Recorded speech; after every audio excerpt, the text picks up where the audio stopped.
Step on the scale in the Exercise Science Research Lab at UVM, and you'll find out what you weigh. You may also learn how you make decisions and why. A lot of people are starting to think that nutrition and participation in physical activity play a really big role in brain function.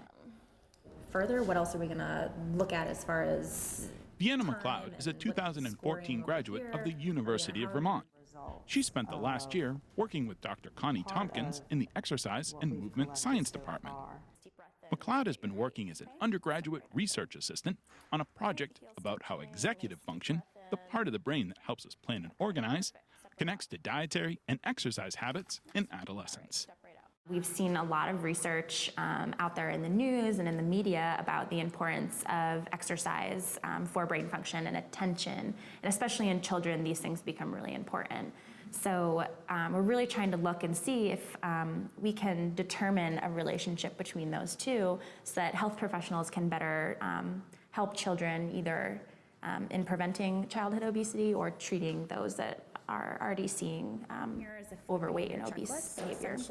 It's just going to ask you several questions about your dietary habits at home. Participants fill out questionnaires and then take a series of tests. One test gauges impulsivity by asking participants to place bets on where a token is hidden.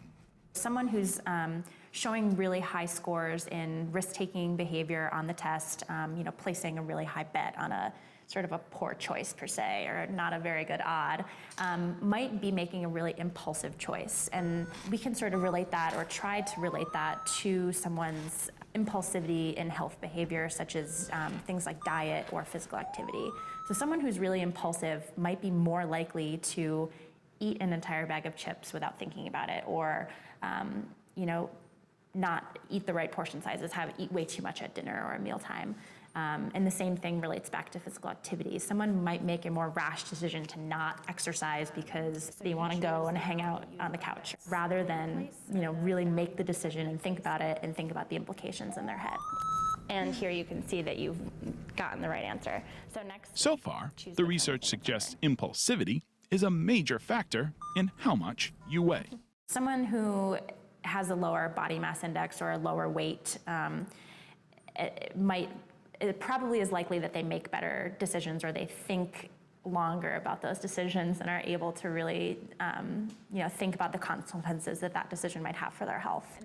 Impulsive choices or impulsive behavior really does have a negative effect on health choices, and especially with diet and physical activity. And the choices that you make, impulsive or not, all affect longevity and health. In the fall, McLeod will attend graduate school at Columbia University. The time she spent on this research project as an undergraduate has given her real-world knowledge that she'll need going forward.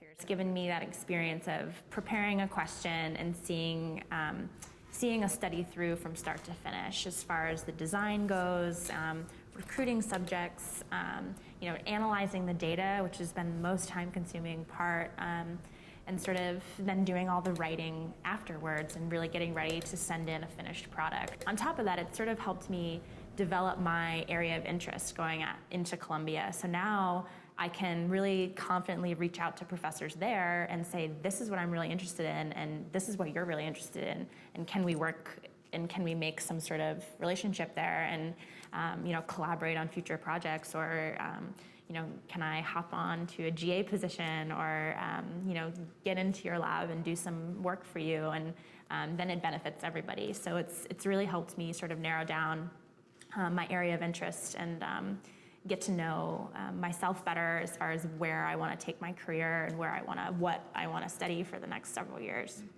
Physical activity, and also... For her advisor, Connie Tompkins, working with an undergraduate provides perspective that every researcher needs in their work.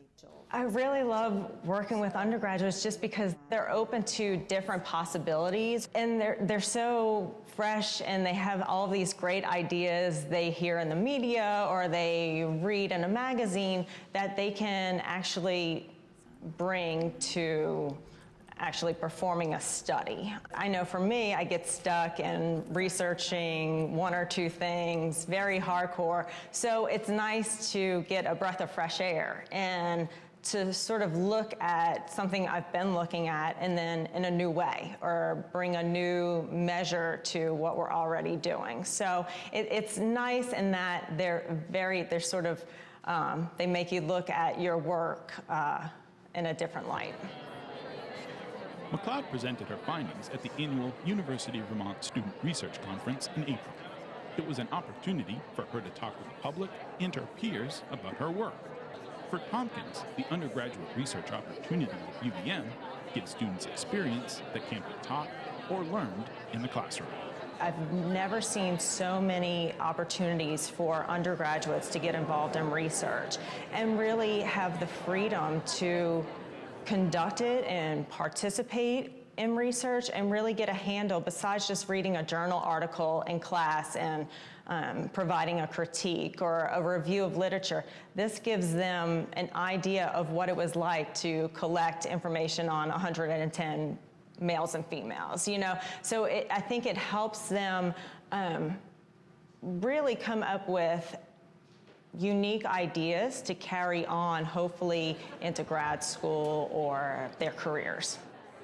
You know, a lot of students are really interested in getting involved in research, but they don't necessarily know how much time you spend in this little box down here, or, you know, in a lab with, you know, working with, you know, specimens and stuff like that. So I think that, you know, getting exposed to it now not only will let you know whether or not this is something that you want to do, but hopefully really, you know, give you the drive to sort of continue in it, because research is so important, and it's so important on every campus that there's not only professors but students involved in research to really help the, you know, academic community grow and really develop some good interest areas and you know, positive work areas and stuff like that.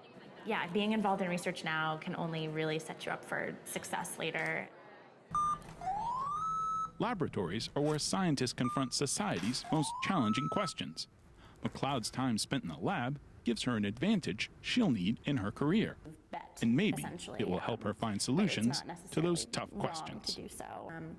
At the University of Vermont, I'm Keith Silva with Across the Fence. And then we'll use that data to hopefully answer our questions.